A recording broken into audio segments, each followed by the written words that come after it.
আজকে আমার গাড়ি লোড করার সময় আমি কনফিউজ হয়ে গেছি যে আমার গাড়িটা লোড হবে কি হবে না। কখনো মনে হচ্ছে লোড হবে, কখনো মনে হচ্ছে লোড হবে না, কখনো বন্ধ হয়ে যাচ্ছে, কখনো আবার চালু হচ্ছে।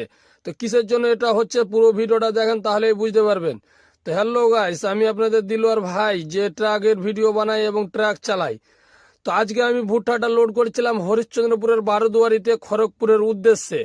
তো আমি যখন ফার্স্টে ভুট্টাটা লোড করতে যাই, যে আমি গাড়িটা লাগিয়ে দিই, লাগিয়ে দেওয়ার পরে লেবার দ্বারা লোড করতে চালু করে দেয়।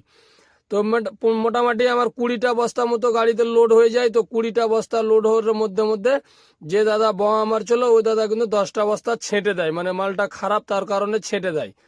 তো যে পার্টির মাল আছে, যার গোডাউনের মাল, যে মালটা বিক্রি করেছে, সে কিন্তু এটা মেনে নিতে পারে না যে 20টা বস্তার ভিতরে 10টা ছেঁটে দাও।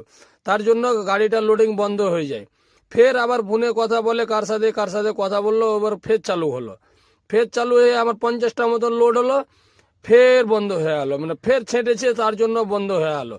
এরকমই চলছে 3বার 4বার করে। তো যা হোক, এরকম করতে করতে যা হোক লোড হচ্ছে আর বন্ধ হচ্ছে, লোড হচ্ছে বন্ধ হচ্ছে। আমিও শালা কনফিউজ হয়ে যাচ্ছি, লোড হবে কি হবে না, লোড হবে কি হবে না।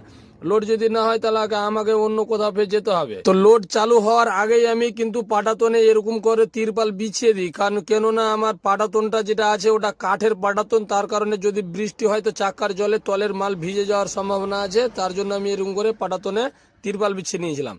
তো যা হোক, ফাইনালি আমার গাড়ি কিন্তু লোডের মধ্যেই হতে চললো, আর 2টো লাট বাকি আছে। মাল কিন্তু আর সেরকম ছাড়ছে না, তার জন্য মানে লোড এখন চলছে। তো যে দাদা বোমা মারছে, ওই দাদা আমাকে বলেছে যে গ্যারেন্টি এবার মাল রিজেক্ট হবে না। তো দেখাই যাক, যাই তারপরেই বোঝা যাবে। তো যা হোক, ফাইনালি আমার গাড়ির রশ্মি তিরপাল করে কমপ্লিট। এখন যাব আমি খড়গপুরের উদ্দেশ্যে। আর ভিডিওটা যদি ভালো লেগে থাকে তাহলে অবশ্যই